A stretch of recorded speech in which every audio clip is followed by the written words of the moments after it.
observés dans la société sont souvent le corollaire de la qualité de l'environnement familial. Changeons notre société à partir de la cellule familiale, inculquons des principes, des valeurs dans nos familles et la société aura des citoyens vertueux. Fina Family, sans préjugés ni jugements, décrypte les réalités des familles monoparentales, recomposées et conventionnelles. Comprendre ce qui n'a pas marché, mais surtout proposer ce qui pourrait marcher. Fina Family, c'est tous les lundis et mardis, 16h-17h sur ABK Radio 89.9 FM. Fina Family, la famille est sacrée.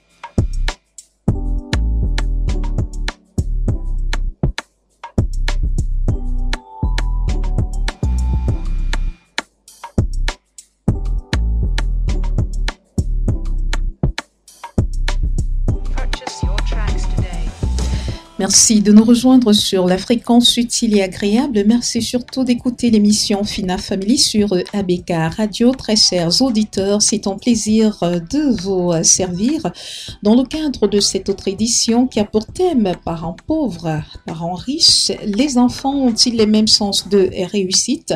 Dame Barbara Ekoto est notre invitée de ce jour et avec elle on abordera la question. Les enfants issus de familles pauvres n'ont pas les mêmes chances de réussite scolaire que ceux issus des familles riches. Plusieurs études montrent que le niveau socio-économique des parents influence significativement les résultats scolaires des enfants. Les enfants de familles aisées ont plus de chances de réussir à l'école, bénéficient souvent d'un meilleur environnement éducatif et leurs parents ont généralement des attentes plus élevées quant à leur poursuite d'études. Les enfants pauvres par contre, ont moins de chances d'être scolarisés et sont souvent amenés à travailler, ce qui compromet leur réussite scolaire et leur développement futur. Les inégalités d'accès à l'éducation se traduisent aussi par une plus faible probabilité pour les enfants pauvres de terminer le cycle secondaire ou alors supérieur comparé aux enfants des familles modestes. Ces inégalités sont renforcées par des facteurs sociaux, économiques et parfois politiques qui limitent la mobilité sociale et perpétue la pauvreté intergénérationnelle. Nous sommes donc très heureux d'aborder le sujet sur ABK Radio avec notre consultante permanente. Elle, c'est Dame Dimo, née Barbara Ekoto, que nous avons le plaisir de recevoir encore sur Fina Family. Bienvenue, madame. Merci. Toujours un plaisir d'être là, dans la bonne humeur de ABK Radio. Oui. J'espère que tout le monde restera scotché pour cette belle émission. Est-ce que les riches et les pauvres, parmi nos enfants, les mêmes chances? C'est quand même un très beau sujet. Peut-être on va parler de famille modeste parce que lorsqu'on parle de pauvres très souvent ça semble insultant, on a l'impression qu'on est en train de s'attaquer à quelque chose d'assez particulier concernant ces personnes vivant dans les familles modestes. Donc on essaiera d'en parler parce que le sujet il faut l'aborder de façon froide. Il faudrait pas qu'on se mette les gants pour l'aborder parce que les réalités elles sont là et comment est-ce que les parents qui sont modestes ou alors les enfants qui sont dans les familles modestes peuvent mettre toutes les chances de leur côté pour s'en sortir. Vous nous en direz davantage dans le cadre de ce programme parce que c'est possible de partir de zéro à héros. On a eu quelques exemples dans la vie. Si les autres l'ont fait, pourquoi pas nous? Pourquoi pas vous, très chers auditeurs? Merci d'être sur ABK Radio, surtout d'écouter l'émission Fina Family.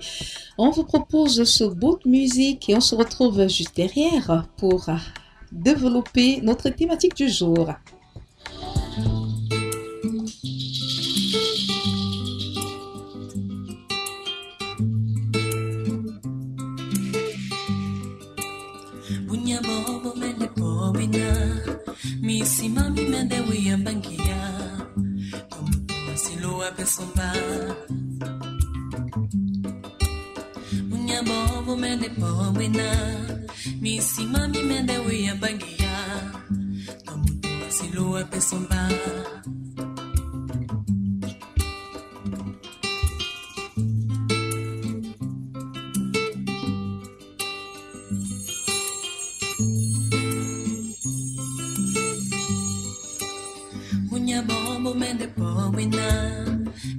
Misimami mende wiyambangia Masilo apesomba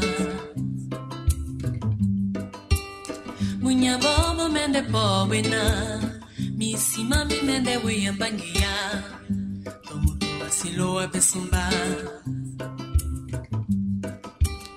Dis-moi andando mon amour Dis-moi andando mon amour Dis-moi andando mon amour Dis-moi andando mon amour Makoma bangimbae Yolana nasi beni moni Dia mucha kimbae Yolana nasi beni kusedi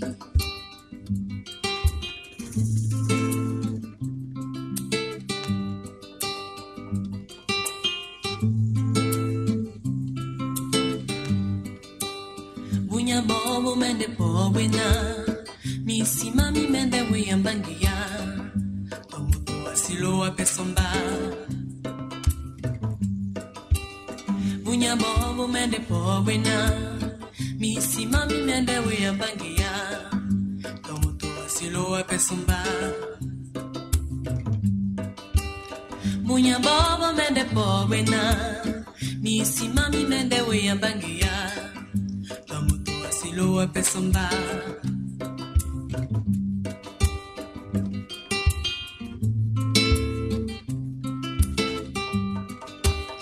Dis-moi andando mon amour Dis-moi andando mon amour Dis-moi andando mon amour Dis-moi andando mon amour Makoma bangimbae Yolana nasi beni moni Dia mucha kimbae Yolana nasi bende kusedi Wapeo bangimbae Yolana nasi beni moni Dis-moi andando mon amour Dis-moi andando mon amour Dis-moi andando mon amour Dis-moi andando mon amour Bia mucha kimbae Yolana nasi beni moni Makoma bangimbae Yolana nasi bende kusedi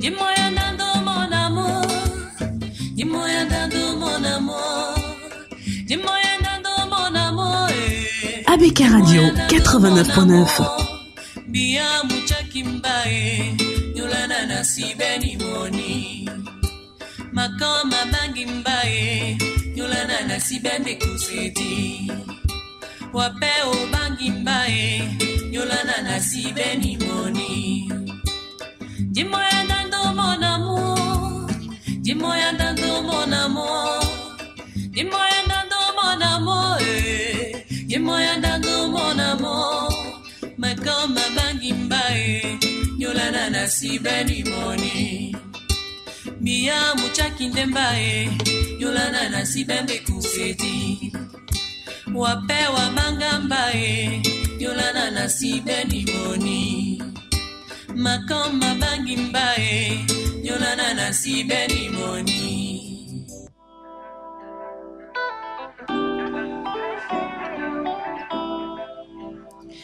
Merci donc à Charlotte Dipanda et Jeannot Hens qui ont planté le décor à travers ce titre Dando.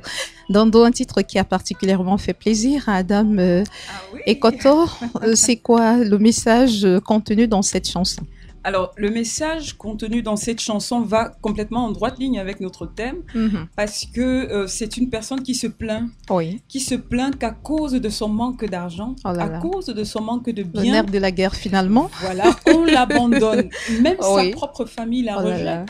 Elle parle à ce monsieur, à cette personne en disant, même toi également tu m'abandonnes parce que je n'ai pas de biens matériels, parce que je n'ai pas d'argent. Pourquoi toutes ces divisions en fait, basées en fait sur le statut social de quelqu'un? D'accord. Donc elle se plaint, voilà, comme mes amis m'abandonnent, ma famille, tout le monde m'abandonne parce que je n'ai pas d'argent et je n'ai pas de biens. Oh là là, malheureusement c'est ce qu'on assiste, c'est ce à quoi on assiste dans de nombreuses familles aujourd'hui, hein, des relations qui sont particulièrement intéressées en famille, et quand les parents s'y mêlent c'est encore plus difficile, les amitiés qui se tissent uniquement sur la base de ce que vous avez. Le jour où vous perdez tout ce que vous aviez hier, vous vous rendez compte que vous n'aviez finalement pas de vrais amis. Et donc, c'est ça les réalités. On s'intéresse au thème de ce jour. À présent, parents pauvres, parents riches, les enfants ont-ils les mêmes chances de réussite? Dame Dimo, est-ce qu'a priori on dira non ou oui? Alors, ça dépend de ce qu'on appelle réussite. Et déjà, vous avez dit tout à l'heure quelque chose. Qu'est-ce qu'on appelle pauvre, qu'est-ce qu'on appelle riche? Pour planter le décor, on va se dire par exemple que le pauvre a un repas par jour. Prenons ça aussi simplement que ça, dans ce contexte-ci. Difficilement un repas par jour aussi. Voilà, au maximum, voilà, un repas par jour. Oui. Et le riche, on va dire ça comme ça, c'est celui qui a 3 repas par jour, voire plus. Voilà, planter ainsi le décor, on peut se dire, il y en a qui sont riches, il y en a qui sont pauvres, juste pour cette émission, dans ce décor-là. Ou alors qui vivent en dessous du SMIC, on va dire ça comme ça. Bon. Alors, maintenant, les chances de réussite. Réussite par rapport à quoi? Ça peut être la réussite sociale. C'est-à-dire qu'on réussit à avoir un emploi, on réussit à percer à l'école, à être brillant, à se marier, à être bien dans la société. À construire une maison, avoir des voitures, faire des voyages, prendre soin de ses parents. Voilà. Et ça, typiquement, on va se limiter aussi sur ce modèle de réussite-là. Parce qu'on peut avoir une réussite émotionnelle. Je suis bien dans ma tête, j'ai une réussite sociale. Non, mais est-ce que ça passe chez nous? Que tu sois bien dans ta tête et que tu n'aies rien dans les poches? Est-ce que cela peut te valoir d'être respecté? Mais Fifi, quelqu'un disait... D'être considéré dans la société? J'ai aimé quelqu'un qui disait, un candidat à l'élection présidentielle, je m'amuse à écouter souvent ce qui se passe là, et il a dit quelque chose un jour et qui m'a intéressée. Il dit, qui définit en fait le niveau de richesse, le niveau de satisfaction et de bien-être de la population? Quand vous allez dans un village, vous voyez une maman, elle mange sa patate, elle grille ses prunes, elle est heureuse, mais elle est beaucoup plus heureuse que beaucoup de personnes qui sont en ville et qui essayent de se battre d'une façon ou d'une autre. C'est pour dire qu'elle peut avoir une paix, un apaisement que la personne qui a un peu plus. Mais voilà, c'est très délicat. C'est relatif. C'est très relatif voilà, de rentrer. C'est pour ça que je dis, vraiment pour cette émission, je propose qu'on se limite au seuil, voilà, à ce seuil de 3 repas complets par jour au minimum et de ceux qui ont un repas. Par jour. Parce que quand on a fini de manger, quand même, il y a des réalités qui nous rattrapent. On essaye, pour des parents qui ont des enfants, de pouvoir s'en occuper en les envoyant à l'école, par exemple, en leur permettant d'avoir à manger, en leur permettant d'avoir accès aux soins de santé lorsqu'ils sont malades, en leur permettant quelquefois de se détendre à travers 2 ou 3 événements de l'année. Donc, c'est un peu cela. Est-ce que c'est évident dans certaines familles aujourd'hui de pouvoir ne serait-ce que offrir ces besoins primaires aux enfants? Nous savons qu'au Cameroun, le taux de pauvreté est élevé. Et il faut dire que nous avons la pyramide de Maslow, c'est-à-dire qu'une pyramide de besoins. Et nous sommes très, très portés dans notre pays à résoudre les besoins physiologiques, malheureusement, c'est-à-dire les besoins de manger, de boire, de santé. Vous avez parlé tout à l'heure de détente. La détente, ce n'est même pas forcément à l'ordre du jour. Jamais. Vous voyez, pour un anniversaire d'un enfant, on va faire un repas habituel. Par exemple, dans certaines contrées, j'ai vu des gens faire le pilé et on vous met une bougie dessus. C'est le repas habituel. Ce n'est pas une source d'aller faire des dépenses par-ci, par-là. C'est vraiment, on est pour la plupart, dans les besoins physiologiques au Cameroun. On a une caste de la population qui est très aisée, très, très aisée, mais on a une bonne partie de la population qui essaye de survivre, de manger, de nourrir tout au moins des enfants.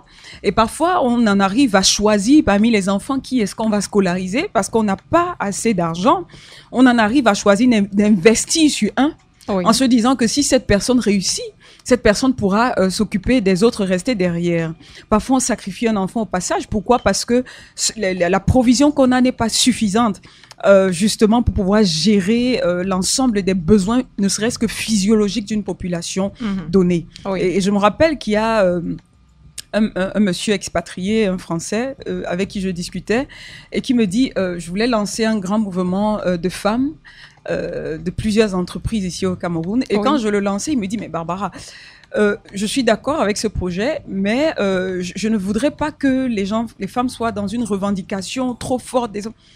Je lui ai dit, mais monsieur, les femmes, je ne l'ai appelé par son prénom, mais je lui ai dit, nous sommes encore au niveau, est-ce que mon mari me bat, est-ce que je mange, est-ce que je dors, comment je fais pour accoucher, comment je fais pour... On n'en est même pas, on n'a pas encore traversé certains niveaux pour commencer à faire des réclamations aussi fortes que je veux la place du directeur général. Malheureusement, on en est là. Il y a une caste qui peut se permettre ce genre de choses, mais la grande majorité de la population est en train de survivre, on va dire ça comme ça aujourd'hui. On a une classe moyenne qui est quand même assez équilibrée. Je regardais des études dernièrement, mais on a encore un seuil de pauvreté qui est quand même assez élevé au Cameroun. Donc beaucoup sont encore dans la recherche de comment je trouve à manger à mes enfants, comment je fais pour payer l'école, qui devient de plus en plus cher. Tout à fait, Chaque année, on a une inflation qui est galopante partout sur les produits. Dans tous les secteurs d'activité, de première nécessité. Partout, ça ne va pas. On en arrive dans un pays à avoir des émeutes de la faim. Vous voyez, ça veut dire qu'on est quand même dans un niveau assez bas pour le moment. Oui, donc aujourd'hui, qu'est-ce qu'on doit retenir? Ce n'est pas évident pour des enfants issus de familles modestes de pouvoir réussir, prenons sur le plan scolaire, d'avoir un cursus académique normal qui nécessite de commencer par l'école maternelle, parce que c'est par là que tout doit commencer, l'école primaire, le collège, le lycée, l'enseignement supérieur. Est-ce que c'est évident pour de nombreuses familles de permettre à leurs enfants de suivre un cursus scolaire qui part de la maternelle jusqu'au niveau supérieur aujourd'hui? A priori, non. A priori, les enfants issus des milieux défavorisés n'ont pas les mêmes chances. C'est-à-dire que dit tout de suite, on va dire non. On va dire non parce que lorsqu'on va prendre une famille dite riche, et comme je disais, ils ont 3 repas minimum par jour et ils peuvent s'offrir tout ce dont ils ont besoin. Pour moi, un riche, c'est celui qui peut subvenir à ses caprices quand il veut, offrir à ses enfants tout ce qu'ils veulent, qu'il a au moins la capacité de le faire. Alors, ce genre de personnes, quand les enfants naissent, ils naissent d'abord dans un certain environnement. Ce sont des enfants qui ne connaissent pas le manque. Vous voyez, ce sont des enfants qui naissent avec presque une cuillère en or dans la bouche. Ils ne connaissent pas le manque. Oui. Ils sont des réalités que les autres, entre guillemets, vivent, que eux, ils ne connaissent pas. Et ils sont souvent dans des familles où ils sont presque coupés de la réalité parce qu'ils ont des écoles qui sont propres à eux. Ce sont des écoles, réservées à une certaine caste de la population. Alors, ces enfants naissent dans un environnement où ils n'ont aucun problème. Les enfants sont d'ailleurs très capricieux souvent parce que tout ce qu'ils demandent, on leur donne. Donc, ils ont a priori, je dis a priori parce que plus tard, je vous expliquerai pourquoi je dis a priori, mais parce qu'ils ont tout, ils sont plus disposés à aller dans les meilleures écoles. Ils arrivent à l'école primaire et il faut dire une chose, ils n'ont pas de soucis a priori émotionnels sur le plan de j'ai besoin de ceci, je n'ai pas mangé, je n'ai pas ceci, je dois travailler. Ils n'ont pas ce type de problème. Ça fait que généralement, les enfants dits de riches ont la tête plus aérée. C'est-à-dire que la tête n'est pas remplie avec les soucis du lendemain. Et ça fait que l'enfant peut plus facilement absorber les leçons qui lui sont données à l'école, plus facilement. Il a plus de chances de réussite, il a plus de chances de comprendre les cours parce qu'il est dans un environnement qui s'y prête. Il est dans des écoles où on a une meilleure pédagogie, très souvent. On est dans des écoles UP, on a des professeurs, des enseignants qui viennent de milieux UP, qui pas d'effectifs pléthoriques. Très peu d'effectifs. Et puis, pendant ces séances de cours, ils ont des activités extrascolaires, ils apprennent d'autres choses, ils développent leur capacité en dehors même du côté simplement scolaire.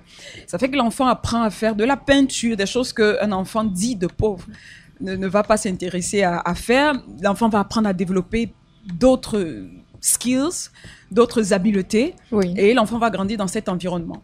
L'enfant aura davantage confiance en lui, et ça c'est très important pour la suite de sa vie, parce qu'un enfant qui sait que quand je rentre, papa est là, maman est là pour me donner tout ce dont j'ai besoin, a davantage confiance en lui. Il a confiance, tout au moins, il est capable d'avoir un petit peu d'orgueil, un petit peu de fierté quand même.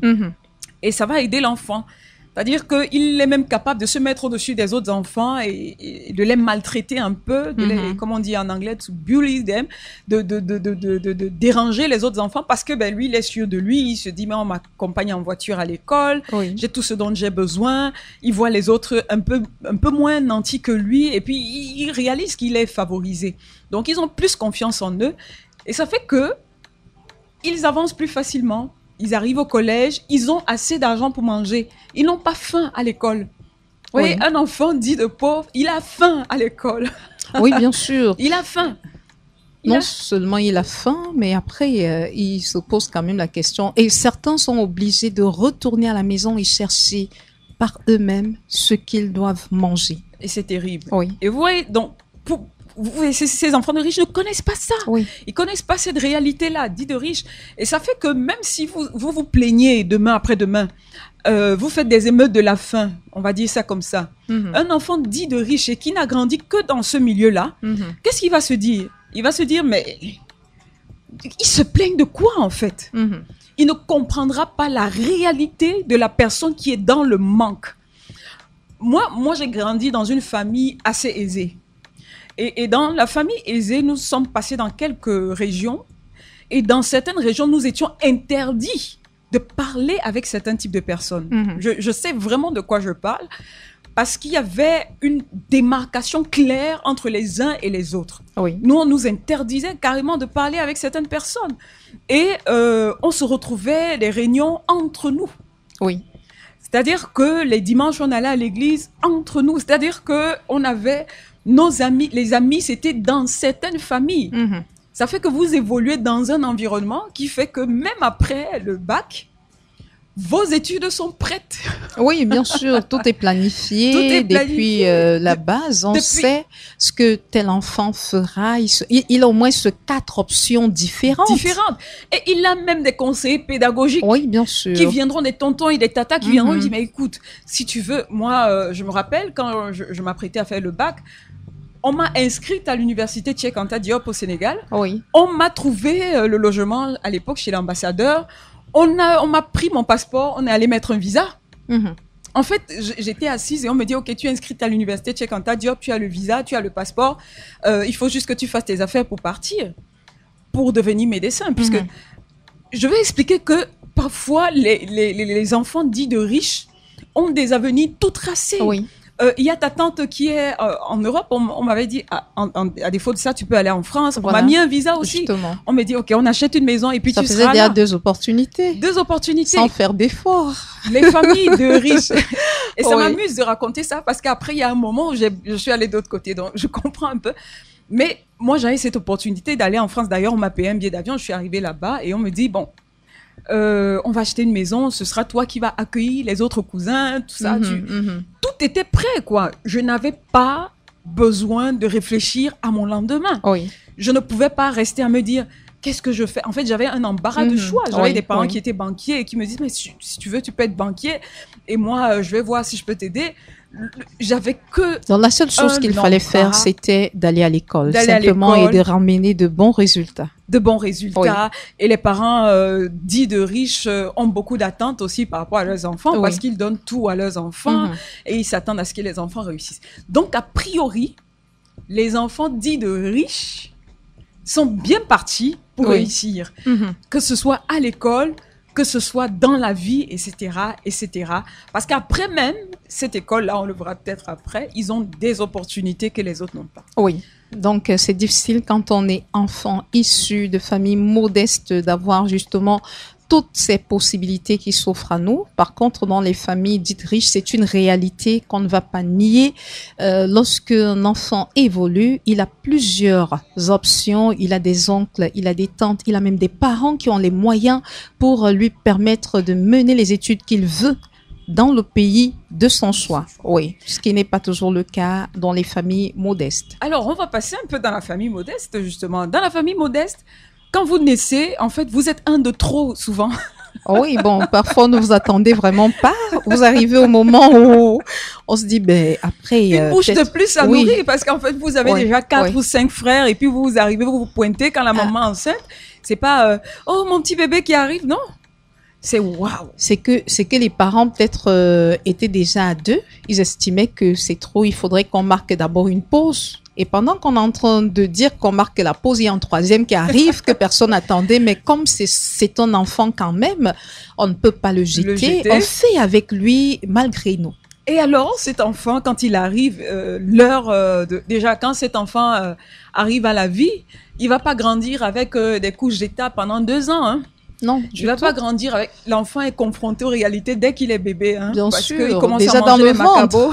Dans le ventre, déjà, ça commence par là, parce que pour que maman parfois puisse même avoir la possibilité de faire des visites, normalement, c'est pas évident de lui offrir une layette digne de ce nom. C'est pas souvent évident. Ce n'est pas évident. Et lui, il arrive avec les habits de ses frères parfois, par exemple, ou alors d'une voisine ou d'une sœur de la famille qui a accouché il y a quelque temps et qui vous repasse la layette.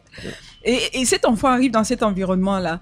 Et dans cet environnement, on est souvent, pas tout le temps, mais souvent pas très affectueux. C'est-à-dire que on a beaucoup d'enfants. Bien sûr. On est tellement on reçoit beaucoup de coups de la vie que cela nous rend nerveux. On n'a pas trop de temps pour commencer à chouchouter outre mesure les enfants, en fait. Et puisqu'il faut se battre vraiment, une maman qui doit sortir par exemple à 4h du matin pour aller se ravitailler au marché Sandaga, après qui doit se rendre au marché pour étaler sa marchandise, qui doit finir à 18h, c'est pas du tout évident avec tout ce que cela comporte comme comme échange de la journée, comme réalité tout au long de la journée. On est forcément nerveux. Mais en plus, ces bébés, parfois, ils sont au marché avec les mamans. Ah oui, bien sûr. Voilà, ça, c'est un autre aspect. Ils sont soumis à des réalités de type... des intempéries, des microbes. Parce qu'il faut dire que le marché, c'est ouvert à tous, des tuberculeux, les enfants sont soumis tout de suite à toutes ces réalités-là. On leur aménage un petit espace là où ils jouent à même le sol, ils boivent, ils se nourrissent de... En fait, ils fortifient en même temps leur organisme, ça, il faut le dire. Et c'est très sérieux que les enfants fortifient leur organisme. Ça, c'est bon à savoir. Je ne dis pas qu'il faut vivre dans la saleté, mais l'organisme finit par s'habituer à cet environnement-là. Alors, quand l'enfant va à l'école, généralement, on lui trouve l'école, une école. Ce n'est pas l'école, mais c'est une école. Parce qu'il faut qu'il aille à l'école. Quelle est l'école qui est à côté? On ne s'inquiète pas trop de la pédagogie, de l'enseignement. Voilà, il faut juste que l'enfant aille à l'école. Et puis, on va lui rappeler qu'écoute, moi, j'ai fréquenté à New Bell, j'ai fréquenté à ci, à ça. Moi, j'étais au village. Je frappais 5 kilomètres à pied pour arriver au village. Et je m'en suis sortie. Voilà, je m'en suis sortie. Et dans cet environnement-là, bon, l'enfant grandit. Après, l'enfant rentre vraiment dans les réalités à partir de l'école primaire. Parfois, il va à l'école, il n'a pas à manger. Plus l'enfant est petit, plus on essaye quand même de lui donner un goûter, etc. Mais quand l'enfant commence à entrer à l'école primaire, il commence à comprendre les réalités. Et à se rendre compte qu'il est les inégalités qu'il a. Il se rend compte qu'il est différent de certains de ses camarades. Il se rend compte que les gens viennent à l'école avec des goûters assez costauds, des gamelles consistantes, et que lui, il a le pain H24, voilà, 7 sur 7. Il va à l'école avec son pain beurre, son pain chocolat, tout le temps. Tout le temps. Avec un petit biscuit de Vincent. Voilà. Je fais une publicité. Sa bouteille d'eau. Je fais une publicité par le G. Voilà, justement. Et sa bouteille d'eau. Et sa petite bouteille d'eau, alors que les autres enfants ont des jus. L'enfant commence à se dire, mais qu'est-ce qui se passe? Et l'enfant commence à ressentir, au fur et à mesure qu'il avance, un petit poids, des envies, des choses comme ça.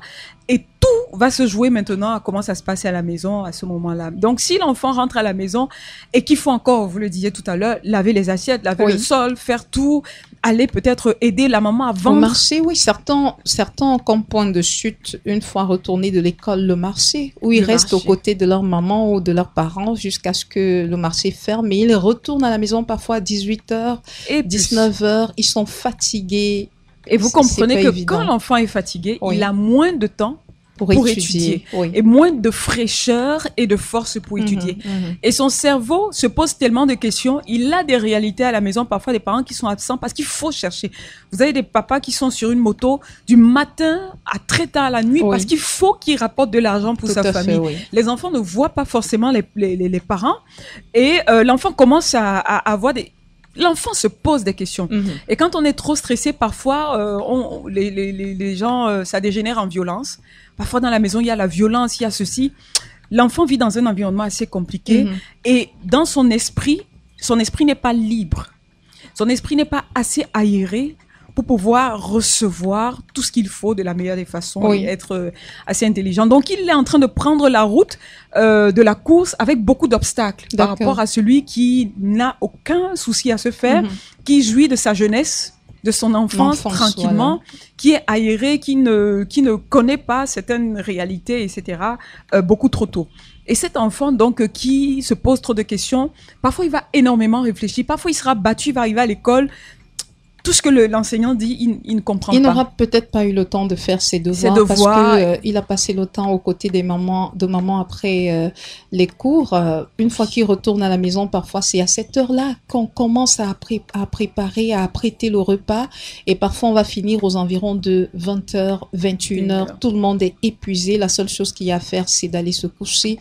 Et très tôt le matin, peut-être ils sortent sans toutefois voir maman qui les apprête parce que maman également est sortie très tôt pour se ravitailler. Et il faut dire aussi qu'à côté, un autre aspect, la scolarité, le fait qu'on mette les enfants dehors parce que les frais de scolarité ne sont pas réglés à temps et cela pourrait avoir dans mes côtés, est-ce que cela constitue, comment je vais dire ça, est-ce que ça a un impact sur le mental des enfants quand régulièrement on vient les sortir pour la pension? Est-ce qu'ils se posent la question de savoir pourquoi toujours moi alors que j'ai des camarades qui sont à l'école et on ne leur a jamais dit de sortir parce que papa ou maman n'a pas payé.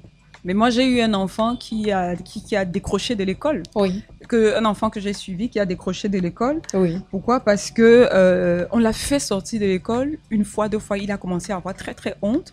Et il a dit à ses parents qu'il ne veut plus rentrer à l'école.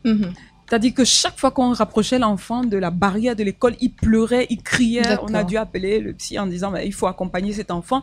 Mais c'était très, très grave. Pourquoi? Parce que l'enfant se sentait humilié devant ses camarades. Et les parents ne se rendent pas compte de ça. D'ailleurs, ils ne peuvent, parfois, ils n'ont pas de choix. Parfois, ils sont face à cette difficulté-là. Parfois, les enfants développent des complexes d'infériorité par rapport aux autres. Si les autres, on paye leur pension normalement et que toi, cet enfant ne paye pas, parfois, tu te dis, ils sont mieux que toi. Ils sont plus que toi. Et quand les notes commencent à baisser pour toi, tu te dis, certainement, ils sont plus intelligents. Et l'enfant naît avec un complexe d'infériorité qui ne devrait pas être parce qu'au fait, ce n'était pas de sa faute. Et en termes de scolarité, ça va même plus loin. Certains enfants vont se retrouver en train d'avoir leur scolarité écoutée. Ils ne vont plus fréquenter. Ils vont s'arrêter à un niveau trop tôt. Parfois après le CEP, parfois en 4e. Il suffit que le papa qui se battait comme il pouvait perde la vie, perdre le petit travail qu'il avait et c'est fini. Et vous allez voir, c'est des catastrophes dans ces familles dites de pauvres parce qu'après, le papa s'en veut. Il peut développer des maladies cardiovasculaires, une tension élevée, une hypertension. Il peut développer un certain nombre de choses qui lui créent énormément de problèmes. Mais pourquoi? Parce que, l'environnement est quand même assez stressant dans les familles de pauvres. Mais familles dites modestes, voilà. C'est très difficile. Mais comment est-ce que les parents de ces familles font pour encaisser et au même moment encadrer leurs enfants? Prenons le cas précis de cet enfant qui très souvent est chassé de l'école parce que sa scolarité n'a pas encore été payée. Comment est-ce que le parent doit encourager son enfant à ne pas se laisser déstabiliser par cette situation qui n'est pas forcément due, en fait, qui ne relève pas d'une volonté du parent de ne pas payer? Comment le parent fait pour remonter son enfant, le rassurer, lui redonner confiance dans cet environnement difficile afin que ces derniers ne puissent pas décrocher, afin que ces derniers ne puissent pas être affectés au point où ses résultats scolaires puissent en prendre un coup? Mais il faut absolument parler à vos enfants. il faut absolument faire le développement, un petit peu de développement personnel, parce que, vous voyez, c'est un peu le cas dans les familles américaines aujourd'hui qui sont noires. Ils sont même des chansons qui sont créées. Je suis intelligent, je suis fort, je suis ceci. Une fois, j'ai publié une de ces chansons d'une petite fille de 3 ans, à peu près 2-3 ans, qui chantait elle disait qu'elle est intelligente, elle est smart, et ça ne dépend pas de la couleur de sa peau.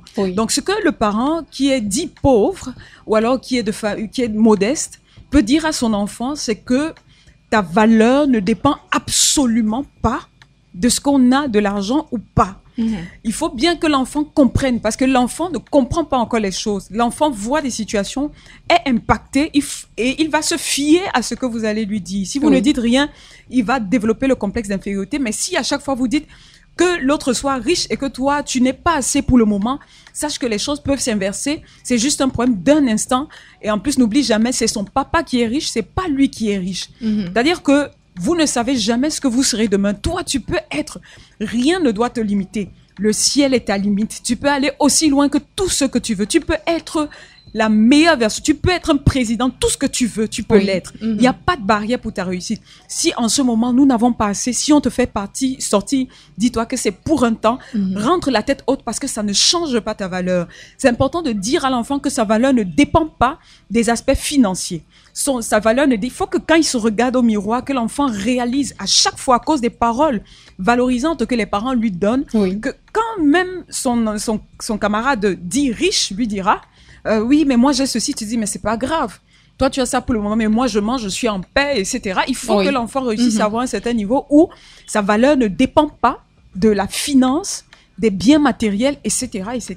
Qu'il essaie de répertorier les points positifs qu'il y a dans sa famille plutôt que de s'attarder sur les aspects négatifs. Exactement. Et vous allez vous rendre compte que, c'est pour ça que je disais, a priori, les enfants de riches, mais ils ont souvent d'autres problèmes. Des types de divorce, etc. Beaucoup de problèmes émotionnels qu'ils peuvent également avoir dans les familles dites riches. Et la famille dite pauvre peut également avoir beaucoup de paix. Ils peuvent être très stressés, mais ils peuvent avoir une paix qui est enviable par les familles dites riches. Tout à fait, Et cette paix-là, cet amour, parfois il y a des manifestations de l'amour qu'on retrouve souvent dans les familles dites modestes, mais qui n'existent pas dans les familles dites parce riches, que les autres familles, on va vous donner tout ce dont vous avez besoin, mais parfois la présence, parfois voilà, ça peut manquer. Et donc on peut tabler sur ces aspects-là, dire que écoute, moi mon anniversaire, ma mère m'a fait plein de bisous, etc. Moi de temps en temps ma mère, voilà, des choses qui vont manquer à l'autre. Donc l'enfant doit s'accrocher à ce qui est positif. Le parent peut offrir un gâteau de coquille, par exemple, à un enfant, mais le discours qui accompagne ce gâteau fait en sorte qu'il n'envie pas le gâteau qu'on a l'habitude de présenter lors des anniversaires. Mais attends, je vais vous raconter quelque chose, Fifi.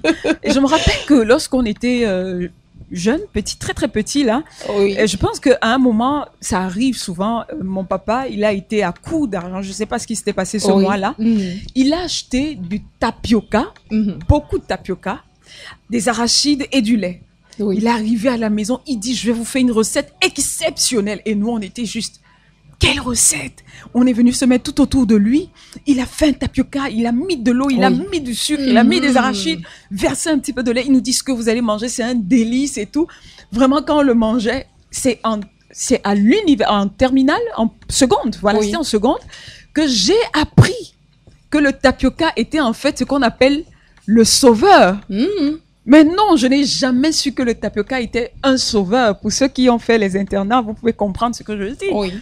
C'est-à-dire que c'était une nourriture qui sauvait les gens dans les périodes de difficultés, de galères, si on peut dire ça comme ça. Mais la manière dont papa avait présenté cela... Il l'a présenté, mais moi, à ce moment, on s'est dit, mais c'est du luxe là qu'on a mangé. Donc, chers parents, vous pouvez amener un gâteau de coquille à votre enfant le jour de son anniversaire. Ça va être juste le fait d'avoir pensé à lui. Ça va être la façon dont vous allez le prendre dans vos bras.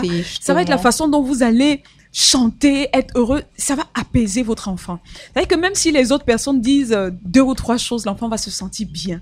Il va se sentir rempli, rassasié de l'amour de ses parents. Et peut-être on n'a peut-être pas terminé, les enfants disent de pauvres, quand ils finissent avec le bac, pour ceux qui arrivent au bac, il n'y a pas d'espérance généralement pour la suite. Non. Le parent va dire à l'enfant, moi ici, Vraiment, j'ai fait ce que j'avais à faire. Je crois qu'il y en a qui, avec leur brevet, peuvent déjà se battre au niveau BEPC, se battent déjà, probatoire se battent. Donc moi, j'ai quand même essayé de pousser jusqu'au baccalauréat. Donc j'espère que tu peux déjà prendre ton destin en main. Et ces enfants sont parfois obligés de commencer à travailler très tôt. Parfois, au BEPC, vous allez voir, 4e, 3e, ces enfants commencent à travailler.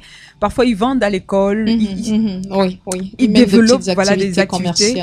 Mais ils développent aussi des skills qui vont les aider dans la réussite de la vie. Bien sûr, l'entrepreneuriat par exemple. Oui, si un enfant commence déjà à faire du petit commerce pendant qu'il est sur le banc, c'est ton futur homme d'affaires. Mais regardez ce qui se passe après là. Lorsqu'un enfant dit de riche, et comme on l'a dit au début, pour vous qui nous écoutez depuis le début, les riches, on va dire c'est ceux qui mangent 3 fois par jour. Oui. Un enfant dit de riche, lorsqu'on lui trouve un emploi, il a des choses en moins. C'est-à-dire qu'au même poste, il a des choses en moins que l'enfant de pauvre qui a réussi à aller faire en Guayaquil ou bien à l'université de Douala sa licence. Hein. Oui. Parce que quand quelqu'un va à faire sciences économiques à l'université de Douala, avec le nombre d'étudiants qui sont assis là, le brouhaha, avec les difficultés par lesquelles on passe pour que les notes soient affichées au barbillard, avec les difficultés de la vie, les enfants dits de pauvres développent une résilience face à la vie que les enfants dits de riches n'ont pas. Non. Et ça fait qu'ils développent une capacité de travailler. Ils ont appris à travailler très tôt.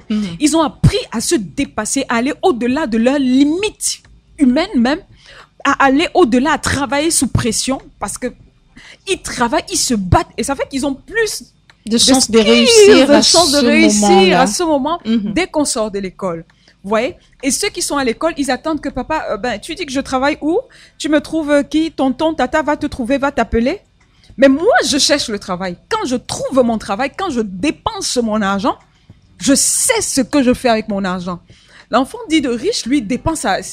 Il ne contrôle pas parce qu'il sait que de toute façon, papa est là. Toujours. Le jour où papa meurt, c'est très compliqué. Ou le jour où papa perd son emploi. Parce que ça peut perd son emploi, c'est compliqué. Parce que l'enfant n'a pas appris à se battre dans la vie. C'est pour ça qu'on dit souvent que les générations, il faut savoir quand quelqu'un est très pauvre dans la vie, il développe une résilience, une capacité de se battre qui l'emmène souvent à être riche. Oui, plus tard. Et quand il est riche, il se dit, mon enfant ne va pas subir tout ça, et il met son enfant dans des conditions qui ne permettent pas à l'enfant de développer cette résilience, cette capacité de se battre, ce travail. C'est une erreur. C'est une erreur. Ce n'est peut-être pas de mettre l'enfant dans les mêmes conditions, mais de ne pas laisser les enfants devenir des bras cassés, parce que généralement, les enfants de riches produisent, les riches mettent leurs enfants dans ces conditions. Ces enfants, ils travaillent, mais ils sont incapables de passer une dynamique à leurs enfants. Ça fait qu'on perd, à partir de 2-3 générations, on a perdu cette richesse-là. Et les gens se plaignent, mais son père était riche. Et puis, on perd. Après 2-3 générations, généralement, on perd ses enfants. Mais l'enfant du pauvre, contrairement à l'enfant du riche, il a travaillé fort. Je veux dire que l'enfant du pauvre qui est conscient, quand il devient riche, il se dit non, il faut que je donne à mes enfants la force au travail. Minimum. Il faut le strict minimum, mais il faut qu'ils aient la force au travail. Il ne faut pas qu'ils aient l'argent de façon facile. Il faut qu'ils travaillent, il faut qu'ils fassent des stages, il faut qu'ils aillent au village. Il faut qu'ils aillent avec leurs cousins se mélanger avec des gens riches et pauvres et tout ça. Sûr. Il faut qu'ils apprennent à se battre dans la vie. Quand ils pleurent, je les laisse se battre. Quand on m'appelle à l'école pour dire que oui, on a fouetté votre enfant parce qu'il a fait ceci, je laisse en lui disant mais qu'est-ce qui s'est passé aussi? C'est pas de défendre l'enfant à temps et à contre-temps, parce que sinon, tout l'héritage que vous essayez de bâtir aujourd'hui, vous allez le perdre. Ils vont le dilapider parce qu'ils n'ont pas la capacité de se relever après un échec. Alors que l'enfant du pauvre, vous voyez, c'est pour ça que je disais a priori, parce que pour les études, oui, vous avez toutes les chances pour l'enfant dit du riche de réussir. Et dans la vie, il va réussir, mais sur combien de générations? Il va être dans un cocon. Et moi, je me rappelle, j'habite dans un endroit qui est un peu huppé. Et lors d'une réunion, je disais aux gens, moi, j'ai envoyé mes enfants faire des stages très, très bizarres, en fait. J'ai envoyé parfois mes enfants au marché. Enfin, mon mari envoyait mes enfants au marché avec des chasubles, aller aider les gens, aller aider les marchands, aller regarder quels sont les produits qui passent, aller faire une étude de marché, allez regarder, allez au marché. Vous ne prenez l'argent de personne. Et les autres voisins étaient en train de me dire, mais Barbara, comment tu peux permettre que tes enfants se retrouvent au marché? Je leur ai dit, même s'il y a, il faut laver les voitures. J'ai dit, une fois, j'ai envoyé un de mes fils aller faire un stage de mécanique. Il est allé chez un mécanicien. Il était dépassé, il me dit, maman, tu peux pas me faire ça. Je dis, oui, si. Il faut que les enfants apprennent. Parfois, il y a des moments où on serre le budget chez moi. On serre pour que quand c'est difficile, que les enfants apprennent qu'il faut s'adapter. Les enfants, il y a un enfant, je travaillais dans une structure, il y a un enfant d'un très grand riche de cette république qui est arrivé dans cette société. On lui a donné un très grand bureau, il était assis. Dès la première pression au travail qui est arrivée, il a tout abandonné. Il l'a lâché parce qu'il se droguait. Voilà. Il a presque lâché. Il a pété un câble. Il n'a pas pu continuer. Il n'a pas géré le stress parce que lui, il gère pas le stress. Non, c'est les parents qui gèrent le stress, justement. Donc, oui, c'est pour donner aussi un petit peu d'espoir en même temps à ceux qui sont dits pauvres. C'est que c'est peut-être difficile pour un début. Ça va être compliqué de vous battre, etc. Mais sachez que ces enfants développent une résilience que vous ne pouvez pas expliquer. Le gros problème, c'est qu'ils n'ont pas les mêmes chances d'accéder au travail. Mais s'ils réussissent à accéder au travail, ils sont généralement de meilleurs travailleurs. Mais pour accéder au travail alors, c'est là le problème. Mais là, c'est pour des enfants qui sont dans des familles où les parents sont conscients. Parce qu'il faut dire aussi qu'il y a des parents modestes qui ont pratiquement démissionné. Et donc, les enfants ont tous les problèmes. Ils se sentent impuissants lorsqu'on les sollicite parce qu'on voudrait les accompagner dans le cadre peut-être de l'école. On a un enfant qui arrive toujours débraillé, on a un enfant qui n'a pas de fourniture scolaire, on a un enfant qui n'a presque jamais de goûter, on a un enfant vraiment qui est dans le désespoir. Ça se voit, ça se lit que c'est ton enfant en fait le jour levé. Parfois même sa toilette du matin, il n'a pas pu la faire. La tenue, il sort d'un week-end, mais il revient le lundi matin avec une tenue qui est complètement froissée et sale. C'est-à-dire que pendant le week-end, on ne l'a pas fait. Là aussi, c'est vrai que ce sont des parents qui sont issus de familles modestes, mais qu'est-ce qu'il faut dire à cela? Est-ce qu'ils doivent continuer à s'abandonner dans la difficulté ou alors avoir le courage de se relever? Parce que quelquefois, c'est un peu difficile de voir qu'un parent qui a les moyens fait tout pour que son enfant ait tout. Mais celui qui n'a pas les moyens, on a même quelquefois envie de l'aider, mais il tarde vraiment à se mettre au pas. Alors, je voudrais dire, c'est un peu ce que je disais, être en difficulté financière pour un moment, c'est pas une fatalité. Et je sais que l'environnement économique actuel n'est pas évident dans notre pays. Ça, je sais. Et je ne peux pas, ce n'est pas facile et nous le vivons au quotidien. Au quotidien, nous le voyons. Mais je voudrais dire que la propreté ne dépend pas de la richesse, des biens matériels. Vous voyez, il y a ce qu'on appelle des vêtements qui sont vendus à parfois 100 francs, 200 francs. Il y a des vêtements qui sont pour toutes les couches de la société. Vous devez, chers parents, apprendre à vos enfants à se battre, à être propre, à être correct face à la société, quelle que soit sa situation économique. Et comme je disais tout à l'heure, la valeur de votre famille ne dépend pas de votre situation économique. Ils sont des personnes qui sont pauvres, mais que les gens envient. Parce que quand vous entrez chez eux, c'est propre, ça sent bon, les enfants sont très bien habillés, la maman, elle a fait le repas, c'est un petit repas de riz sauté, mais ils sont bien, je veux dire, les enfants ont fait l'effort de les coiffer, parfois à 100 francs, 200 francs. Je veux dire qu'il y a quand même... Parfois même avec la lame, il y a des moments, des parents qui ont pris la lame, ont rasé les enfants. L'essentiel, c'est que l'enfant soit propre. C'est que l'enfant soit propre. Et ça ne dépend pas de vos moyens, parce qu'aujourd'hui, quoi qu'on dise, il y a quand même des possibilités à certains niveaux. C'est-à-dire qu'il y a la possibilité d'aller se coiffer à 200 francs, de chercher à sortir quand même un 200 francs pour son enfant. Et si vous n'avez n'avez pas cette possibilité pour cette période-là, mais au moins de le peigner, brosser les cheveux de l'enfant, de veiller à ce que les habits de l'enfant soient propres, c'est un minimum. Je veux dire que ça permet quand même qu'on vous respecte et ne l'oubliez pas, qu'on vous respecte ensuite. Ça peut ouvrir des portes à votre enfant d'être bien propre, etc. Ça peut ouvrir des portes, ça peut donner envie voilà, à l'enfant même il peut se vanter, l'enfant peut se sentir bien parce que dans sa tête, parce qu'il sait que ça lui donne une confiance en soi, voilà, qui permet quand même de balancer avec la souffrance de ne pas avoir tout ce dont il a besoin. Et puis le contentement, c'est quelque chose de très bien. Il faut vraiment apprendre à vos enfants le contentement, la propreté, etc. Vous allez voir des jeunes filles issues de milieux riches qui vont s'attacher à des jeunes garçons qui sont issus de milieux pauvres, mais qui sont propres, qui sont parfois très intelligents. Parce qu'il faut dire que la pauvreté ne diminue pas l'intelligence de quelqu'un. Il y a des enfants qui sont de milieux modestes, mais qui sont très, très intelligents. Et par contre, il y a même parfois certaines personnes de milieux pauvres qui vont se dire, certains enfants, moi, je vais tout faire pour sortir ma famille de là. Et cet enfant va étudier de nuit, de jour. Pendant que vous dormez, il étudie. Les enfants prennent souvent conscience trop tôt. Ce sont les enfants qui grandissent trop vite. Ils se disent, je vais pas... Ils regardent comment sa maman se bat et il dit, je vais pas laisser ma maman se battre comme ça toute la vie. Il dit souvent à sa maman, maman, je vais t'acheter une voiture, je vais t'acheter une maison. C'est vrai. Et il a un objectif à atteindre. C'est vrai en plus. Et vous allez voir comment cet enfant va se battre pour atteindre son objectif dans la vie. Et l'enfant du riche, il n'aura pas cet objectif. Quand l'enfant du pauvre va travailler, quand il va ramasser ses choses, quand il va ramasser les poubelles pour jeter, il le fait, il met son argent de côté en se disant, je vais y arriver. Et Sidonie, dites-moi, est-ce que vous vous rendez compte que, à cause de la difficulté de la vie, les Camerounais ont développé pour beaucoup une résilience qui est reconnue par-delà le monde entier? Ils sont très ingénieux. Ils sont ingénieux, pourquoi? Justement parce que c'est difficile et puis ils développent cette résilience qui après les inspire.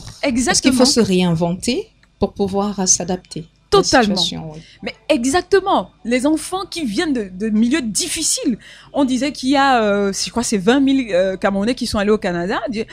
Les enfants qui viennent de milieux difficiles, dans des environnements économiques difficiles, qui se battent pour s'en sortir. Quand ils arrivent dans un pays comme certains pays africains qui sont beaucoup plus aérés, mais ils percent. J'ai une amie, une très bonne amie, qui est arrivée en Côte d'Ivoire, pour citer ce pays qui est quand même plus aisé, parce que j'ai fait ce pays aussi. Elle a des immeubles là-bas. Elle est allée avec une niaque, la rage de vaincre, la rage de réussir. Je n'ai pas de possibilité, je travaille, je n'ai pas d'ouverture parce que je ne suis pas l'enfant de tel et l'enfant. La difficulté des enfants dits de pauvres, c'est de trouver l'accès à cet emploi-là. Et c'est ça le problème, c'est que si vous donnez la possibilité à ces personnes, et comme ils n'ont pas ça, ils développent, ils se réinventent. Il faut qu'ils survivent. Dès qu'ils trouvent un blocage ici, il faut qu'ils essayent d'explorer une autre voie. Est-ce que c'est pas celle-là? Ils sont butés, ils explorent encore et toujours. Voilà. Et c'est pour ça que lorsqu'ils sortent du pays, envoyez-les aux États-Unis, ils vont être parmi les plus braves. Envoyez-les partout où vous voulez. Vous allez voir le Camerounais. Les Camerounais sont reconnus et les gens le disent, mais c'est parce que c'est dur. S'il y a des Africains qui sont à l'écoute là, c'est parce que c'est très très difficile et qu'ils ont développé cette capacité, voilà, de s'en sortir. Est-ce qu'il faut dire merci alors aux autorités qui ont rendu les choses difficiles pour permettre aux Camerounais d'être autant résilients et ingénieux? Non, il faut pas dire merci parce que en même temps, il y a beaucoup de personnes qui n'arrivent pas à s'en sortir, bien sûr, beaucoup de personnes qui meurent sur le passage, des personnes qui font des dépressions, des maladies cardiovasculaires. Ce monsieur qui a tous ses enfants, qui s'est battu avec son taxi pour envoyer tous ses enfants à l'école et personne n'a réussi à trouver un emploi. Ils sont tous à la maison. Il a fait un AVC il y a quelque temps sur Yaoundé. Il y a beaucoup de gens qui perdent la vie, qui meurent. Certains même qui, de ce fait, meurent dans la mer en essayant de rallier l'Europe qui dans meurent le désert. Et il y en a qui se suicident. Il y en a qui se suicident. Il y en a au travail, ils n'arrivent pas. J'ai eu qui un se collègue. compromettent. Oui, qui se compromettent. En intégrant des cercles ésotériques pour des sectes. pour sortir leur famille de la pauvreté, parce que certains se disent non mais trop c'est trop, je me bats, j'essaye de faire de petits boulots, mais ça ne marche pas et je me rends compte que si je continue, même après 10 ans, je n'aurai jamais réuni ce qui va permettre à la famille de s'en sortir. Donc cela aussi pousse certains à se compromettre et à compromettre leur avenir. Mais c'est un suicide retardé, Sidonie. Vous voyez dans quelles conditions ils se retrouvent. C'est un suicide retardé. Donc ce n'est pas une voie empruntée. Non, ce n'est pas une voie, c'est un suicide retardé. Vous ne maîtrisez jamais les aboutissants, les tenants que vous commencez. Vous savez toujours le premier bout, mais vous ne savez jamais la suite. Vous savez, lorsqu'on vous donne quelque chose, ça vient de quelque part. C'est-à-dire que si quelqu'un vous donne de l'argent, ça vient de quelque part. Même si l'argent apparaît sur votre vie. On vous dit oui, l'argent vient de quelque part. Et la vie, c'est du débit-crédit. Et si vous avez eu cet argent, vous allez devoir rembourser d'une façon ou d'une autre. Ça peut être au passage pour les personnes pour lesquelles vous le faisiez au départ. C'est bon de développer sa résilience, d'apprendre le contentement, de vous battre, rentrer dans les tontines, faites tout ce que vous voulez. Mais la vie ne sera pas toujours comme ça. Il y a des moments où les choses s'améliorent et les choses changent. On l'a vu dans plusieurs pays. Vous ne savez jamais quand ça va arriver. Et continuer moi j'encourage les gens à continuer dans leur résilience, continuer de se battre, continuer de donner à leurs enfants cet esprit de travail, cet esprit de résilience, cet esprit de se relever quand on tombe, de continuer, parce que vous ne savez jamais ce qui va advenir demain après-demain. Je me rappelle un président qui avait observé le comportement d'un enseignant et qui du jour au lendemain s'est retrouvé dans le gouvernement parce qu'il a eu un comportement typique. Vous ne savez jamais qui vous regarde. Oui, tout à fait, oui. Voilà, vous ne savez jamais qui vous regarde. C'est important d'avoir toujours cette honnêteté, de rester fidèle à vos principes. Apprenez à vos enfants que les valeurs ne s'achètent pas. Ne vous compromettez pas pour me faire plaisir. Ne vous compromettez pas, ne sacrifiez pas votre âme, votre vie pour pouvoir donner un peu d'argent de façon temporaire. Parce que la vie, finalement, de cette personne est plus importante que ses biens matériels pour un moment. Oui. Merci d'être sur ABK Radio, très chers auditeurs. L'émission c'est Fina Family, c'est cette émission consacrée dont les thématiques portent sur les familles conventionnelles, monoparentales, recomposées. On parle des enfants, on parle des parents, on parle de tout ce qui touche à la famille dans le cadre de ce programme. Mesdames Dimone et Barbara Ekoto. Et notre invitée de ce jour, comme d'habitude, c'est notre consultante. Elle est coach parental et spécialiste de la santé mentale. Avec elle, on aborde un sujet de la plus haute importance. Parents pauvres, parents riches, les enfants ont-ils les mêmes chances de réussite? On l'a vu avec elle. Les enfants n'ont peut-être pas les mêmes chances sur le plan matériel. Elle a dit, mais ceux qui sont quelquefois issus de milieux modestes développent des skills qu'on ne retrouvera pas forcément dans les familles dites riches. Peut-être ceux qui sont issus des familles riches pourront avoir des cursus scolaires normaux, mais face à certaines pressions de la vie, ne pourront pas réagir parce qu'ils n'ont pas été habitués à faire face à certains obstacles, à certains chocs émotionnels, et donc c'est plus facile quelquefois pour eux de craquer et d'abandonner, ce qui n'est pas le cas pour les familles pauvres. Maintenant, qu'est-ce qu'il faut faire? Et avant de parler, là, moi, je dis souvent que même le pauvre, quand je reçois des clients, des patients, je vais dire ça comme ça, parfois le pauvre dit, il est en dépression, il dit, je n'ai pas droit à la dépression. En fait, le pauvre n'a pas... Il tient le discours qui doit le guérir. Il dit que... n'a pas droit à... Je ne dois pas baisser les bras, en fait. Je ne dois pas baiscer les bras. Ils ont un discours quand même que on dit souvent, quand tu es né au Cameroun, tu as déjà 1,5 chance de moins que ceux qui sont nés ailleurs. Bon, c'est pas forcément faux, hein. Et puis après, on adore notre pays comme ça, malgré tous ces challenges, malgré toutes ces difficultés. Nous sommes toujours très fiers d'être Camerounais. Le continent. Oui, le continent. Et on croise les doigts parce qu'on sait qu'on y arrivera dès ces 4 matins. Et lorsque les choses se feront, il nous faudra peut-être 5 ans pour transformer complètement la physionomie de notre pays, parce qu'on sait que c'est possible. C'est très, très possible. Et donc, on parle de ces différents enfants issus des familles soit favorisées, soit des milieux défavorisés. Et c'est pas du tout évident, quel que soit le bord dans lequel on se trouve maintenant en tant qu'enfant. En tant qu'enfant, comment est-ce qu'on doit faire? C'est vrai que vous avez dit que les enfants, très souvent, ils développent un certain nombre de capacités, ils doivent réussir, ils n'ont pas droit à l'erreur, ils doivent multiplier là où certains doivent travailler une fois pour réussir et atteindre leur objectif, ils doivent travailler 10 fois plus dur pour pouvoir s'en sortir. À eux, qu'est-ce qu'il faut dire? Parce que comment gérer les conflits? Parce que quelquefois, certains n'hésitent pas à s'en prendre ouvertement aux parents en leur disant « Pourquoi vous n'avez pas fait ce qu'il y avait à faire pour nous éviter de vivre dans des conditions aussi misérables ?» Comment est-ce que ces enfants doivent accompagner les parents? Parce qu'il n'y a pas un parent qui ait envie de maintenir son enfant dans un niveau de précarité. Comment est-ce qu'on fait pour que ces enfants-là puissent aider les parents, accompagner les parents qui se battent comme ils peuvent, mais quelquefois ne s'en sortent pas? Alors, dans ces parents, dans ces familles-là, il est important. Mais lorsque vous êtes vous êtes défavorisé, on va dire ça comme ça, par rapport au reste de la société, vous devez comprendre que ça impacte déjà toute la famille. Et ça, je parle déjà aux parents en disant, vous devez être conscient de ça, que ça va impacter vos enfants, ça va impacter l'intégration sociale de vos enfants, ça va impacter la façon dont vos enfants vont se voir pour l'avenir. Il faut déjà que les parents soient conscients de ça et qu'ils n'aient pas juste l'impression qu'ils doivent se battre entre eux, les adultes, parce que ça a un impact sur les enfants. Il faut intégrer les enfants. Il faut intégrer les enfants dans l'équation dès qu'ils sont petits. Il faut leur expliquer que oui, pour le moment, nous sommes en train de passer comme ça, papa se bat, maman se bat. Il faut absolument que vous soyez en train de vous battre. La plupart du temps, ces enfants qui déraillent, pour beaucoup, pas tous, hein. Parfois on fait tout, mais l'enfant déraille quand même. La plupart du temps, quand ces enfants déraillent, c'est soit que le papa, moi j'ai connu des familles où le papa, il s'assoit, on ne voit pas se battre. Il y a eu absence de communication. Oh, d'accord. Non, on ne voit pas le papa tout donner. Vous voyez les parents des autres mouiller le maillot, aller ceci. Vous voyez votre papa qui zappe la télé en disant bon, j'ai perdu le travail, il joue au damier, il est le chef du quartier. Et vous êtes là, vous souffrez et vous dites l'argent qui doit servir à s'occuper des enfants, vous le voyez gaspiller ça justement dans un bar ou avec des amis, etc. Ça crée une révolte dans l'enfant.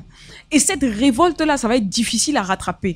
Pourquoi? Parce que l'enfant a l'impression de passer en dernier. L'enfant a l'impression que, justement, vous n'avez pas fait tout ce qu'il fallait pour pouvoir permettre qu'il puisse avoir une vie dite normale. Mais lorsque l'enfant voit comment vous vous battez, généralement, dans le conscient de l'enfant et dans son subconscient, qu'est-ce qui se passe? C'est que l'enfant a plus envie de vous aider à vous battre. Parfois, vous allez voir l'enfant qui peut même aller voler un bout de pain pour venir dire non, je vais aider. Ou parce que maman est malade, vous allez voir qu'il va partir vendre quelque chose qui lui appartient. Mais quand vous avez intégré l'enfant dans le processus, vous avez discuté avec l'enfant, vous avez causé avec l'enfant de la situation, l'enfant est plus à même de comprendre. Ça se fait à partir de quel moment? Est-ce qu'il y a un âge précis qui doit nécessiter qu'on ait des échanges, une communication franche avec les enfants? À quelle fréquence les choses doivent se faire? Est-ce que c'est quand on est vraiment dans l'incapacité de résoudre un type de problème qu'on doit faire asseoir ces enfants pour leur en parler? Ou alors on doit leur tenir un discours permanent sur la situation de la famille et des parents?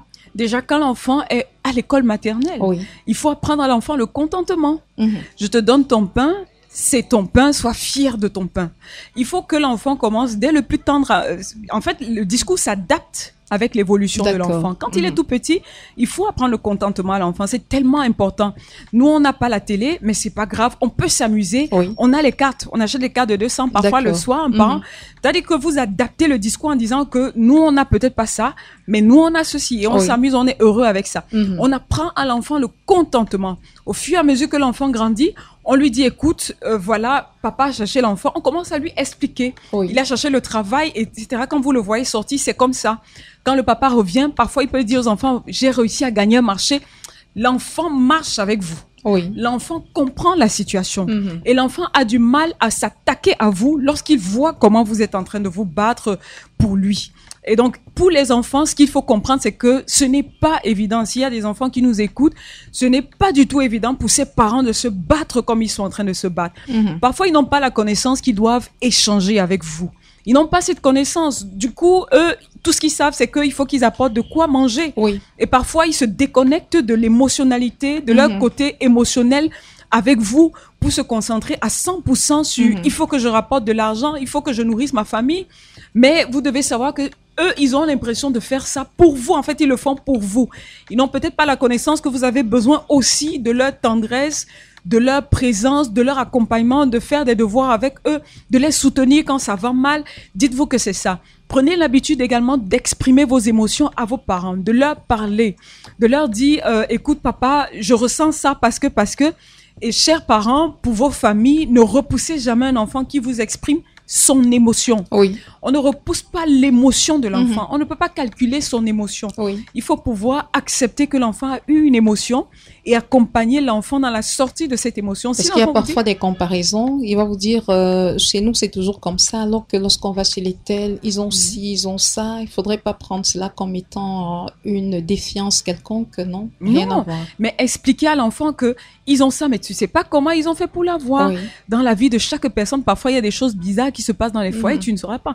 Nous, on est honnête, on est bien, on ne fait rien de mauvais, mais on se bat et quand Dieu va nous bénir, on va faire ceci. Et le gros avantage souvent des familles pauvres, dites pauvres d'ailleurs, c'est souvent que ce sont des gens qui sont attachés à la spiritualité. Oui. Et ça aide à avoir la foi. Ça aide de croire qu'un jour ça va aller mieux. Et donc il faut passer par cette case-là en se disant que non, gardons la foi, notre Dieu est là, mais il faut tout donner, il faut travailler parce que vous avez les mêmes chances de réussite. Tu peux y arriver, tu peux te battre, même si c'est compliqué. Maintenant, oui, il y a maintenant des familles où on a les deux parents qui ont des difficultés, mais très souvent ce sont les mamans qui portent le poids de toute la famille, parce que ça aussi c'est une réalité. Le papa est là, mais il est davantage là juste pour jouer le rôle de géniteur, mais après il ne s'acquitte pas de ses différentes responsabilités en tant que papa, et donc c'est la maman qui très souvent doit se battre pour payer la scolarité aux enfants, payer le loyer si jamais ils sont en location, nourrir les enfants.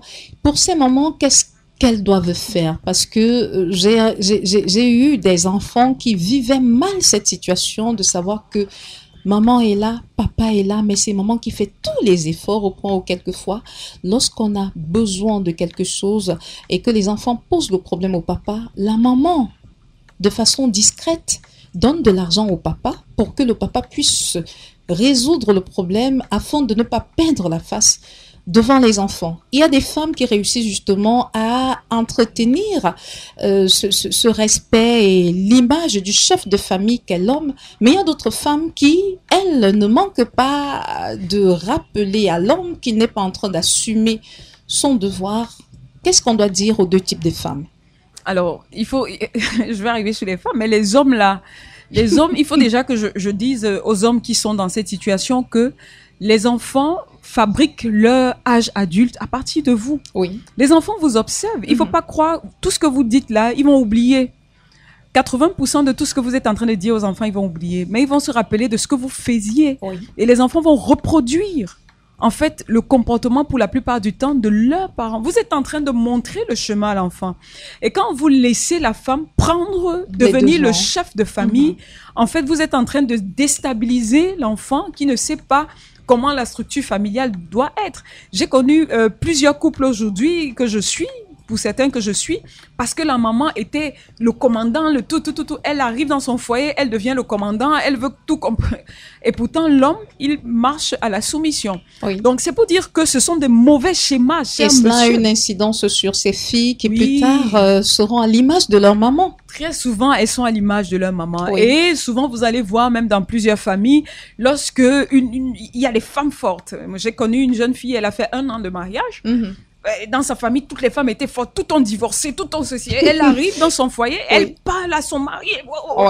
Et l'homme n'en revient pas. Il dit, mais tu m'as bien caché ça pendant les fiançailles. Et elle était tellement... Elle faisait des choses incroyables. Et puis, le monsieur, il n'a pas supporté. Ils ont fait 1 an de mariage. Oui. Et puis, elle a retrouvé le clan de ses tantes. Et puis, elle s'est dit, oui, vous voyez, c'est un schéma qu'on est en train d'inscrire dans le subconscient des enfants qu'on éduque en ayant un mauvais schéma. C'est l'homme qui est le chef de famille. C'est l'homme qui est le chef de famille, chers hommes. Même si vous ne travaillez pas, sortez de la maison. Oui. Faites quelque chose. Effort, oui. Mon mari a perdu son emploi il y a un moment de notre vie. Oui. C'est vrai que les enfants étaient encore petits, mais je travaillais, il sortait, il pouvait pas rester à la maison. Tout ce que je gagnais, je mettais dans ses mains. Et quand il revenait à la maison, il repartageait. Oui. Et ce qui restait, il me disait, ma chérie, ça c'est pour ton transport. Parce qu'il fallait qu'il garde quand même la face de l'homme. Oui. C'est important que les filles voient le schéma de comment doit être un homme au travers de leur papa. Et que les garçons voient le schéma de comment ils doivent être au travers de leur papa. Maintenant, ces femmes qui assument ces rôles-là, si c'est temporaire et que c'est juste parce que peut-être l'homme a perdu l'emploi pour un moment, etc., vous l'accompagnez, c'est bien. Mais si vous voyez quelqu'un qui est lazy, autrement dit, paresseux, c'est très dangereux. Si vous continuez à monter, descendre, faire tout, etc., il ne fera rien. Oui. Ce type de personne, quand vous faites tout, il s'assoit, il dit OK. Il va même venir vous dire, dépanne-moi, donne-moi. Oui, bien sûr, oui. Donne-moi quelque chose. Ou alors soutirer vos sous. Parce que certains vont jusqu'à soutirer les sous de leur femme. Parce qu'ils vous confondent désormais à leur maman. Vous voyez, et il faut savoir qu'il y a un jeu qui se passe dans le cerveau. Plus vous prenez une place, plus il dit OK, et lui cherche la place. La nature a horreur du vide. Il faut pas prendre la place de quelqu'un de façon consciente. Si c'est temporaire et pour un moment, parce qu'il y a une situation précise, couvrez votre mari qui garde sa place. Mais ne vous installez pas avec... Et les femmes sont fières. Il y a beaucoup de femmes qui sont contentes dans cette configuration-là. Bien sûr. Mais vous êtes en train de détruire vos filles. Vous détruisez vos enfants parce que le schéma dans lequel... Elles vont souffrir. Quand elles vont aller en mariage, elles vont essayer de faire ça. Elles vont trouver des hommes qui, pour essayer d'établir leur autorité, vont finir par être violents. Et ce n'est pas encourager la violence. Donc, c'est pour dire que il faut bien gérer. L'homme est le chef de la famille. L'homme est le chef de la famille. Il doit pouvoir pourvoir aux besoins de sa famille. Oui. Et il doit se battre. Si l'enfant voit son papa se battre, même s'il rapporte peu, c'est quelque chose. Oui. Et il doit pouvoir, pour garder l'ascendant sur sa femme, même si sa femme gagne 300 000 et qu'il gagne 50 000, donner 10 000 francs à sa femme en disant, madame, c'est ton argent de poche. Oui, bien sûr. Ou bien sa partie. Il faut absolument que l'homme l'homme peut être émasculé. Sinon, la femme lui dira, bon, vraiment, tu n'arrives plus à assumer tes responsabilités en tant que mari. Et le pire, c'est que quand ce genre de personne, de couple arrive à la retraite, on a vu des choses. Parfois, des femmes, elles abandonnent l'homme. Oui. Elles le laissent mourir. C'est-à-dire qu'il tombe malade. Mais on les traite de femmes ingrates. Est-ce que c'est à raison ou à tort?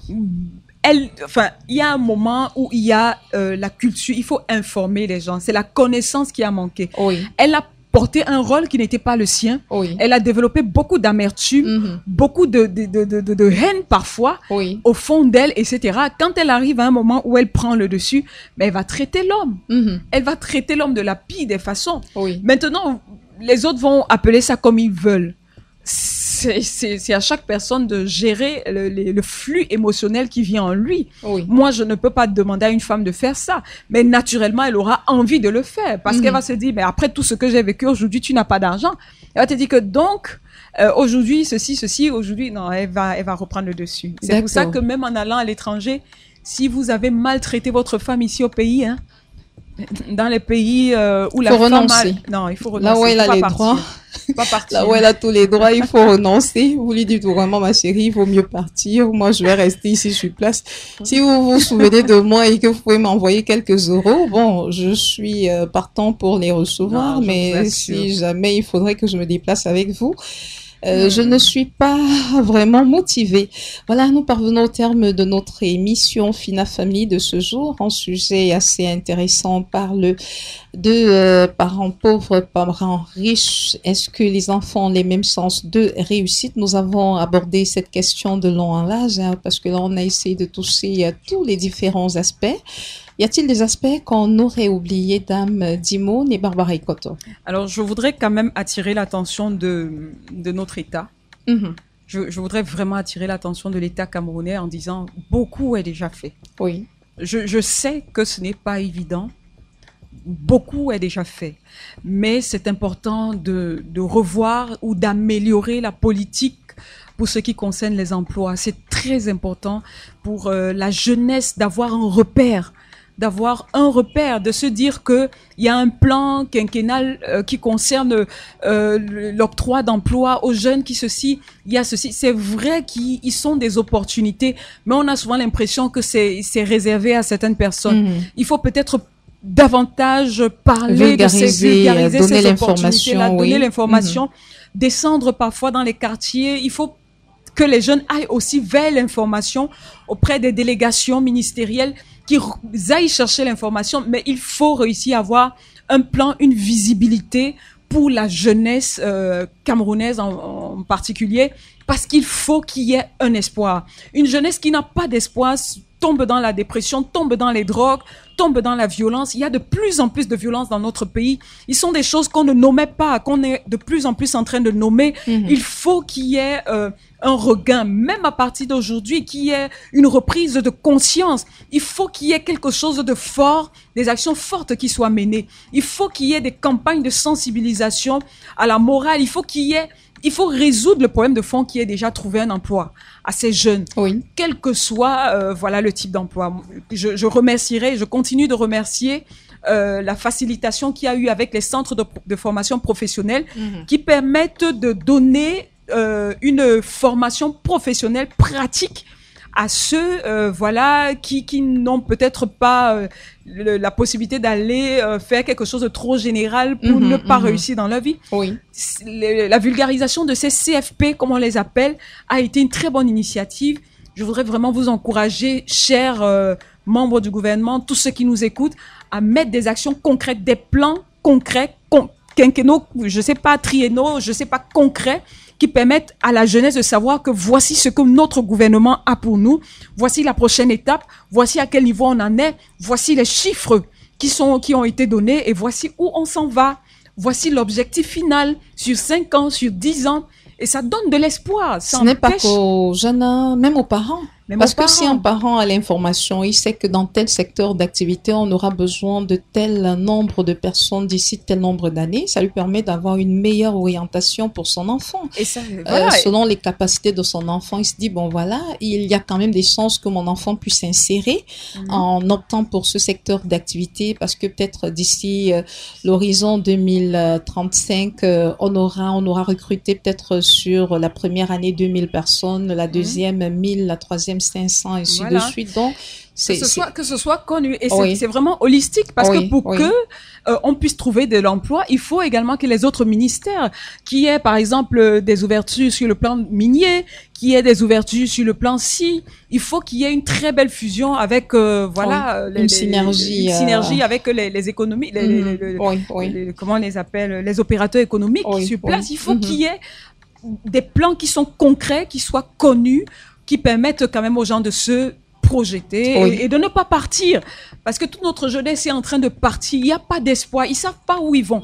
Parfois, vous avez des plans, mais il faut les faire connaître. Il faut que les gens sachent vos plans, que les gens sachent où on va, pour pouvoir avoir un petit peu d'espoir en se disant, ah tiens, au niveau des PME, des PMI, voilà ce qui se passe, je peux faire comme ça. Ah tiens, qu'on puisse dire on allège les impôts au niveau des ceci parce qu'on veut vous donner l'opportunité.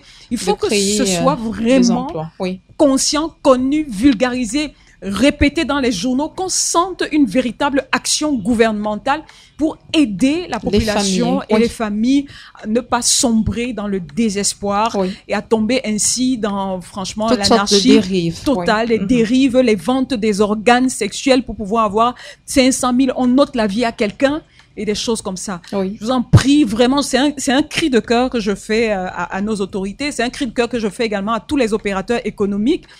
N'hésitez pas à s'ouvrir davantage au mérite, à la qualification, plutôt que à la connaissance, à l'ami de tel, etc. Ils sont beaucoup de personnes hyper qualifiées, ils sont beaucoup de personnes du bas peuple d'ailleurs, qui ont des skills que vous ne pouvez pas imaginer, qui ont une capacité de rester avec vous, même dans les moments difficiles de votre entreprise, parce qu'ils ont développé ça à cause de la dureté de leur vie.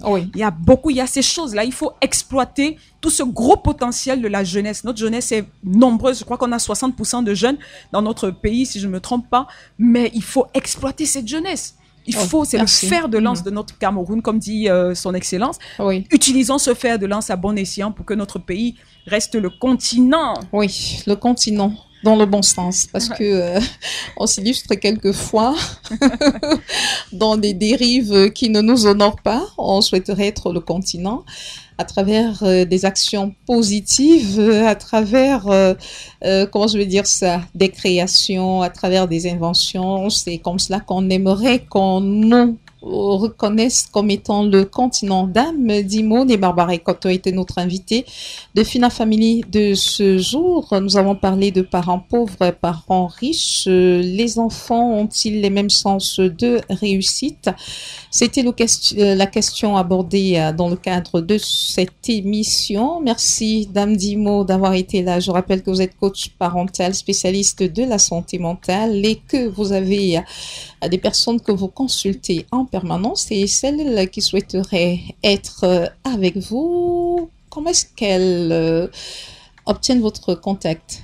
Alors, j'aime bien passer ces jours-ci par ma page Facebook. Contactez-moi sur Messenger. La page Facebook, c'est Barbara Dimo, D-J-I-M-O, officiel. Barbara Dimo, officiel. Écrivez-moi sur Messenger. En fonction de votre problème, je vais vous prendre. Pour vos enfants qui sont en difficulté émotionnelle, mentale, pour ceux qui font la dépression, pour des familles en division, des couples en difficulté. Voilà, nous sommes là pour pouvoir vous aider. Barbara Dimo, officiel. Nous avons également ici, dans les locaux de ABK Radio, un livre qui a été commis et qui est à votre disposition, qui s'appelle Guérir de mes blessures du passé, qui peut vous permettre de vous relancer après de grosses souffrances dans le passé. Nous sommes à votre disposition, voilà, avec en synergie avec ABK Radio, pour vous offrir tout ce dont vous avez besoin pour être en bonne santé émotionnelle. Merci Dame Dimo, merci également à vous très chers auditeurs d'avoir suivi cette émission de bout en bout. C'est un plaisir de vous servir comme à l'accoutumée. À très bientôt sur ces ondes de ABK Radio, la fréquence utile et agréable 89.9 FM. L'émission de ce jour, c'était bien entendu Fina Family. Observés dans la société sont souvent le corollaire de la qualité de l'environnement familial. Changeons notre société à partir de la cellule familiale, inculquons des principes, des valeurs dans nos familles et la société aura des citoyens vertueux. Fina Family, sans préjugés ni jugement, décrypte les réalités des familles monoparentales, recomposées et conventionnelles. Comprendre ce qui n'a pas marché, mais surtout proposer ce qui pourrait marcher. Fina Family, c'est tous les lundis et mardis, 16h-17h sur ABK Radio 89.9 FM.